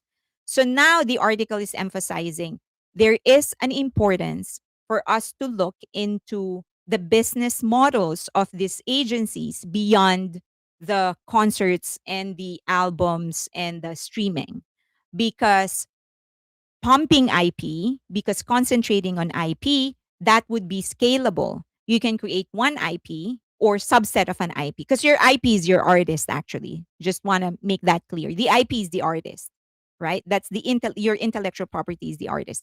And then that IP creates other IPs, and then they create other products. So the the article is saying that it is time for the music industry, specifically for the K-pop industry, to think beyond concerts and albums. They're essentially saying that one of the reasons many of the investors are now starting to pull back from their investments from um, the entertainment company is primarily because these investors don't see the current business model to be sustainable. The current business model of SMYG of relying mostly on concerts, streaming, and album, and that they need to start thinking about IP, which was a business model that that Big Hit and Hybe started really harping on back in 2013, 2014, 2015. Okay. So, and then they mentioned like INB 100. They said that there are many other entertainment companies in South Korea that are actually failing. Okay, like INB 100. And then they said that there are vulnerabilities in this business model, and they used the example of Adore and the New Jeans conflict. When New Jeans left the agency also suddenly, and so the earnings actually dropped um, in 1 year because the artist refuses to work. Okay. Okay, so they're saying that many of the investors kind of pointing to the reason, they're saying that this is the reason the stocks are currently plunging, is that investors are now starting to ask a very important question. Who It's not about who is the most popular artist. The question is which companies have built a sustainable business. Meaning a business that is grounded not just on the artist but on the IP of the artist. So that's HYBE, right? HYBE is the only one who has really been consistent in building the IP business properly. Now, are they already there? Not yet. They're far from there, but the groundwork is there because many of their IPs, the songs, the identity of the artists, they're starting to monetize them by getting into different business ventures like gaming, metaverse, NFTs. All of those things are ways on how you can, and then merchandising, of course. BTS is now starting to work with different products. So that's your IP working with other IPs. So, but they are not there yet, meaning they haven't gotten to a point where this subset IP income will be the income from the subset IPs is the one that's carrying the company. They're not there yet, but they're getting there. The mere fact that almost 50% of their income in 2025 came from IP, non direct involvement of artists, means that they're headed the right direction. So many of these investors are saying, okay, are we going to continue? We're done investing on the most popular act. We're not looking at the most popular act. We're starting to look into the company that's building the right business model, a sustainable business model. That's why they're pulling back because they want to wait to see which company is actually building that. Okay, so I think so the report actually concluded that the K Korean entertainment industry's future will depend not only on producing successful artists but also in building world-class management system, financial transparency and internal controls. Okay. So they said that so I think it's pretty obvious that as I've said, one company is actually very much in headed towards that direction, and that is Hybe and Big Hit. Hybe and the other companies under Hybe, they were the ones who got criticized because they got into gaming and because they got into the metaverse and they got into NFTs and they got into so many other IP merchandising. They started working with so many brands. And the way that they've worked with other brands, it wasn't just about brand ambassadorship, but they started co creating products with these companies. For example, now BTS is co creating their own flavor of Oreo. Jungkook co created the line in CK. So they're not just brand ambassadors, they're actually co creators of products. Again, that's your IP working with other IPs. Okay, now that is what they're saying. So they're saying this article is saying that is why the stocks are plunging because investors are pulling back because they want to see which companies are actually building a sustainable business. Okay. I think he's not right. Okay. If you look at the stocks of HYBE and other management companies, yes, they're plunging. So this is for today. HYBE is actually down 0.73% for today. Okay. For today only, 0.73%. And then you have JYP, who is down, sorry, yeah, 0.73. And then JYP is down 3.18.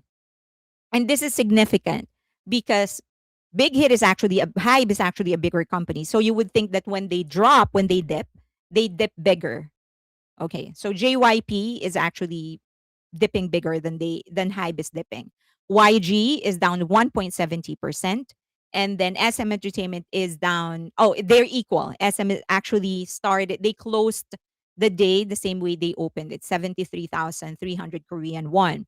Okay, so that's why it is graded out. Okay. Now, look at that. So everyone is down, right? So it's easy to look into that article and say, ah, yeah, they're right. Maybe many of these investors are actually really starting to become conscious as to which company is becoming sustainable. And I do think it's a sound business analysis, regardless of what's happening in the stock market. But in this particular case, I think it's important for us to pull back and really understand what's happening in the market, because Samsung is also down 6.06%. And then Yonde is actually down 0.79%. And even SK Telecoms is actually down 7.54%. So it is not just the entertainment company that's down, it's the entire market of SK. So all of this analysis that this person did, I'm not saying that he's wrong or whatever. I'm just saying that there is reason to believe that while that analysis is correct, that is not the reason why the stocks are plunging. Everyone is plunging.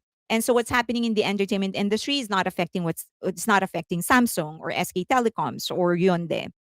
So it's really the broader. So the question is why, right? Why is everything plunging? It's the US. And as you know, whatever happens in the US happens in SK when it comes to the economy. So the US stock market is down. It has been going down the last several days, I think the last several weeks. Dow is down negative 1.87, S&P 500 is down negative 1.62, Nasdaq is down 1.98. So it's the world. It's not just the entertainment company.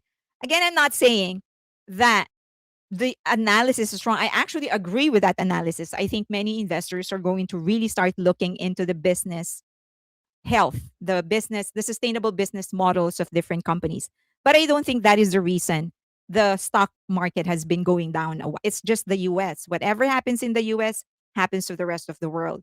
And so why are we going down? Why is the US stock market going down? AI, tech, they're starting to mo- uh, liquidate a lot of their income. So AI stocks have been going up an incredible amount for the last, I don't know, last 2 years, like Nvidia, like so many stocks in related to AI. So now the question a lot of people are going to ask, so why now? If it has been going up for a while, why now? Why is the sell-off happening that's causing the dip? Well, because a lot of AI companies actually missed their income target for the quarter, like Oracle. So that's one. Oh, when you have like a big economic event like this, it's never just one reason. Usually, it's a perfect storm of different things coming together. So, Oracle missed their income targets. Broadcom missed their income targets. So people looked at their stocks and said, "Well, we're up, so might as well sell and liquidate and make money." And you can't blame them for it. Okay. And then, of course, there's the geopolitical tension between the US and Iran. I'm not going to go into that. You all know what's happening. So, of course, people get afraid. They look at the stock market and say, I'm still up, might as well liquidate now. And then we had a really bad inflation data. CPI, to be exact, is 4.2%. So, all of that coming together. And then there's actually another event, which was um, S&P actually hit a record of 7,621 early June. So usually when there is an all-time high, an ETH, when a stock reaches its highest point, like you break your ceiling, the highest you've ever been, the next thing that's going to happen is a dip because people would want to make money, right? Because if it reaches an ETH in your head, just do a quick math, then it means that everybody who invested will make money. Then those that can make money will make money. They're going to liquidate. So when S&P 500 hit its all-time high, of course people are going to sell off. So it's going to dip. So all of this it's a perfect storm. All of these things happening together is causing the market to crash. So slowly. So then um here's what happened. So when they reached their all-time high, 7,200 in June 10, everything after that, people started selling. Of course, there's going to a dip. When other people see a stock dipping that much, others are going to follow. So there is no mystery. It's just the usual cycle. Things are going to get better next month if the CPI report gets better, if the Iran US relationship or the situation gets better, then people are going to start investing again. All this AI investment, when it goes down really, really low, then a lot of people are going to say, oh, okay, it's low now. I sold it for 200. It is now at 100. I'm going to make money. I'm going to buy in again because someday it's going to go back to 200 or maybe even 300. Then I will make money again. So when we're looking at stocks like this, when we're looking at situations like this, I think it's important for us to pull back. A lot of people, especially those that are in the K-pop bubble, think that the entire world revolve around K-pop, especially when it comes to the stock market. It is not.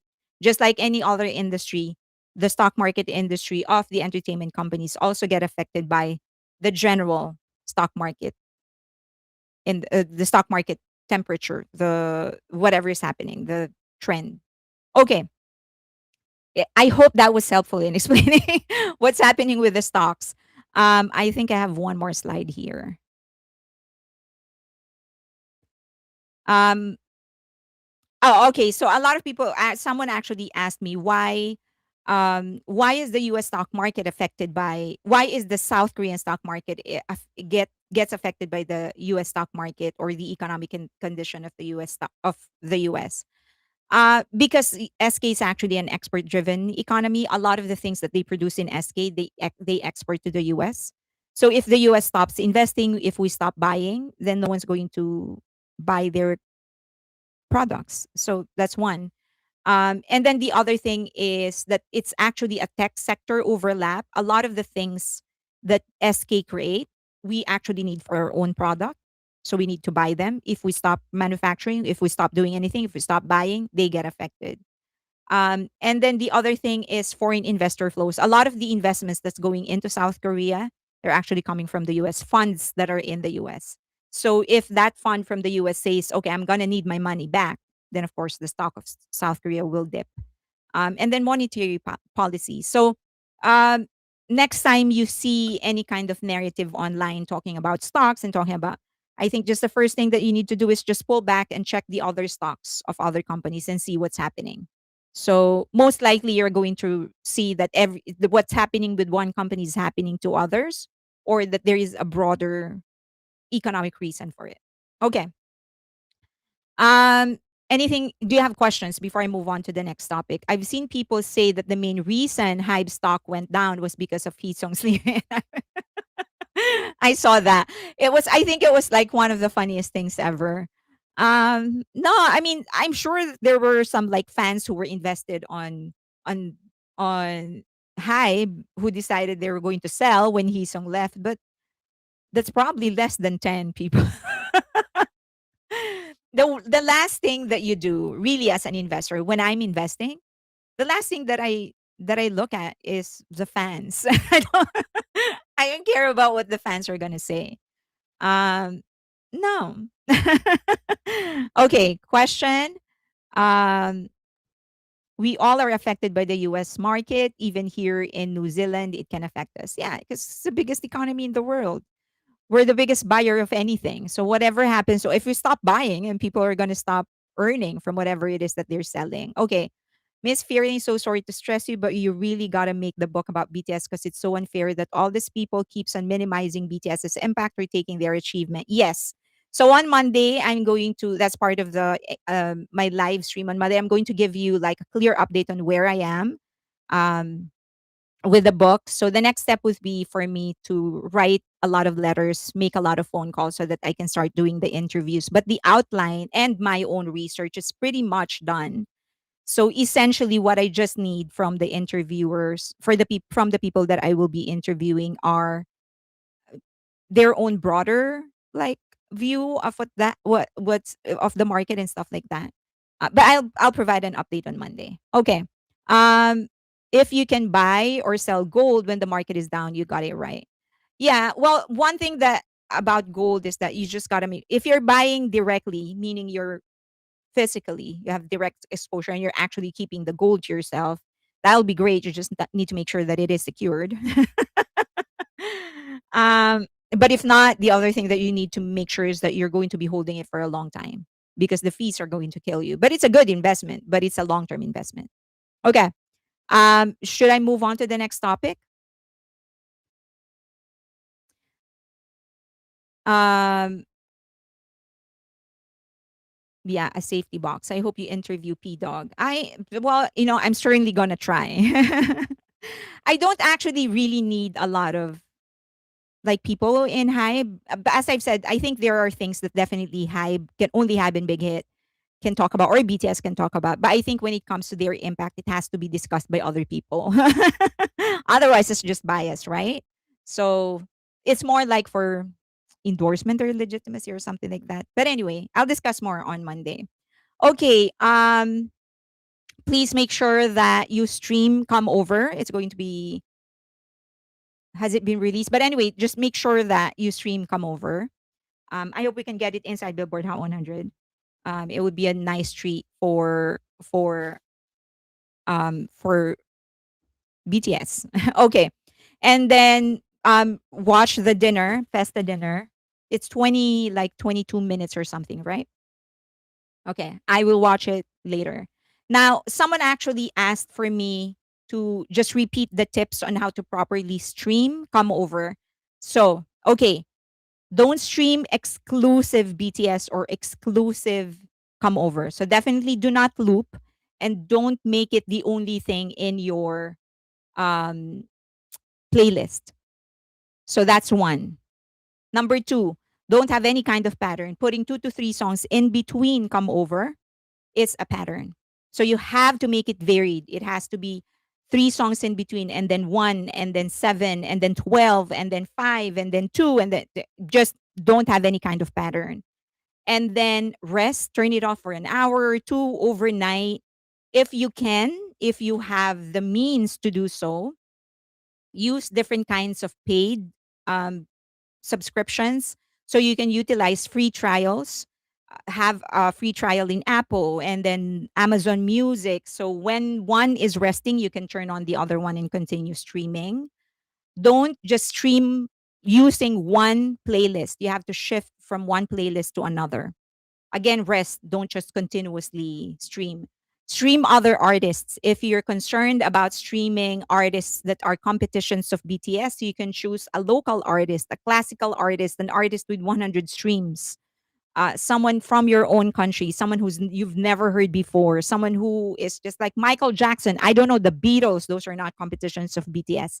So stream other artists along with BTS. Throw off the algorithm so that it does not understand what kind of music you're listening to. And then change your IP. A lot of people don't know this, but a lot of IPs are actually it changes. I can't quite remember the technical terminology for it. But if you turn off your router, when you turn it back on, your IP changes. So if you can change your IP, try to change your IP. Also, clean your devices. Clean the cache. Delete your cache, the history, uh, and then restart again. If you can shift from your home data to your phone data, that would be great. If you're driving, turn it on, stream.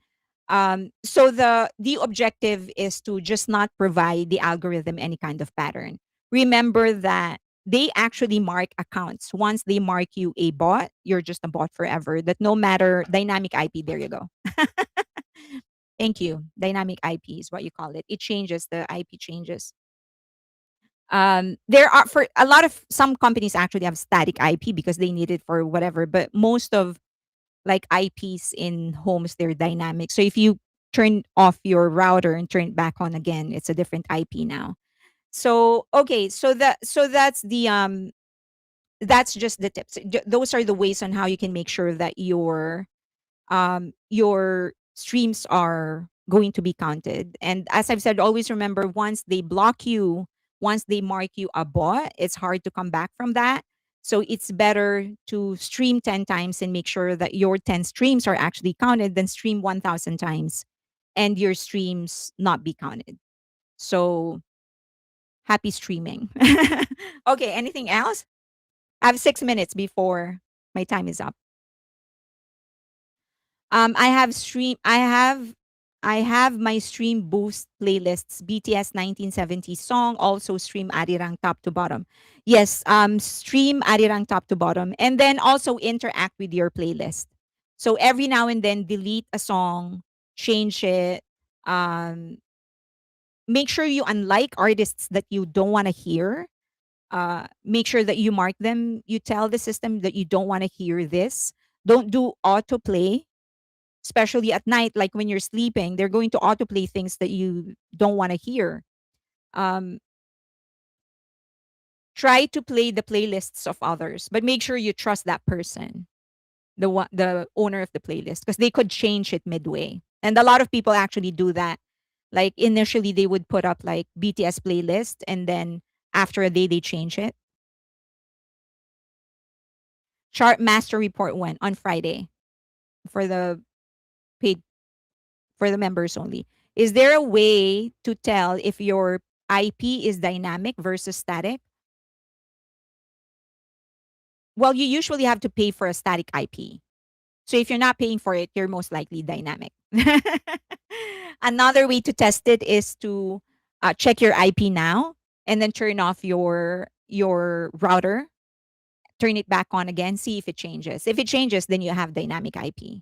But usually you pay for that's expensive. A static IP is expensive. Usually IPs of people at homes, they're usually dynamic. Okay, did Arirang drop off the top 10 list? They did, yes.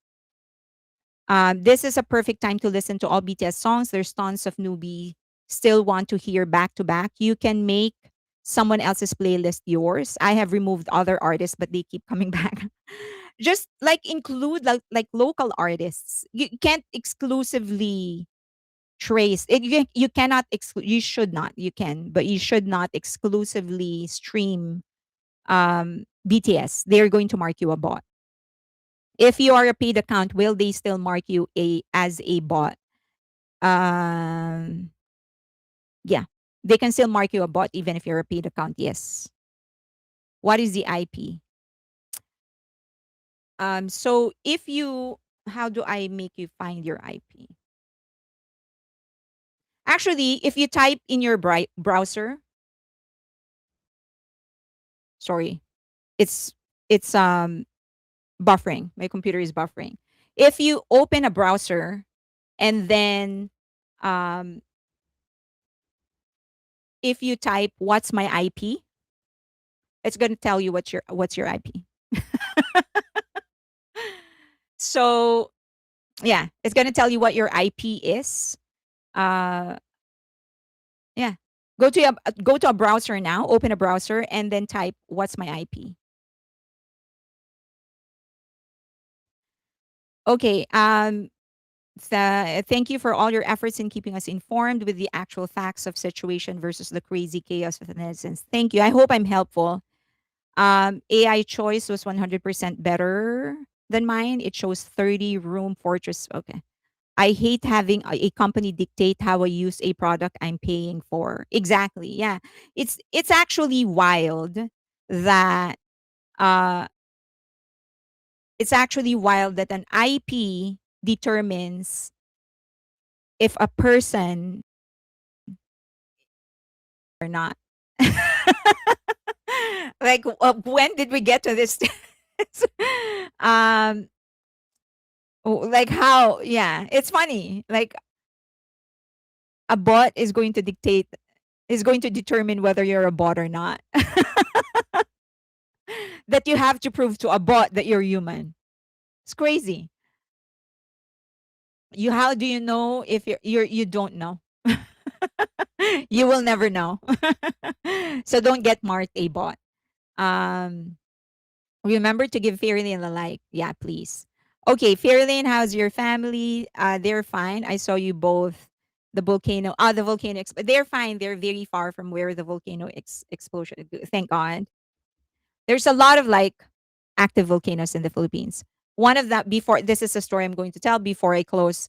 I have 1 minute to tell this story. When I was a little kid, in one of the most active volcanoes in the Philippines, my father and some of my uncles And my cousin was getting married in a province, so we went there, had a vacation, had a blast.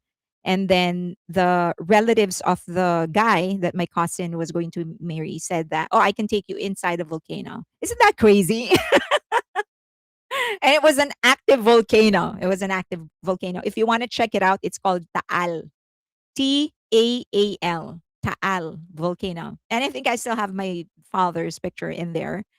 And so they said, you know, if you want, I can take you inside a volcano. And my cousins and my uncles, including my father, they were like, "Oh, sure. Why not go inside an active volcano? That seems to be a great idea."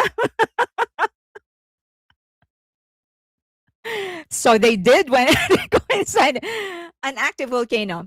And when I say they went inside an active volcano, I'm not talking about they're at the mouth and then looking from above and then looking at the mouth, the like inside a volcano. No, they went inside the volcano. Like literally inside the volcano.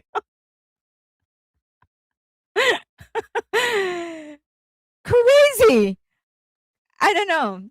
I don't know if they were just like they drank the stupid coffee that day or whatever. Why would you go inside an active volcano? Like it was actually boiling when my dad came back and he was like, actually told me, "Oh, it was boiling." Well, it was an active volcano. What were you expecting? And they went inside. Um, Now you can't do that anymore. We can't do that anymore. They actually barricaded it because I guess they don't want people to die. So they barricaded it. But during that time, you know, they just went inside. So yeah, I had my own chance. I went back several years and then I also went inside the volcano because I thought it was a good idea to go inside the volcano. You can't do that anymore. But just a nice story, I guess. Okay, I'm with you. Who would want to go into an active volcano? Can't do that now. It's on high alert.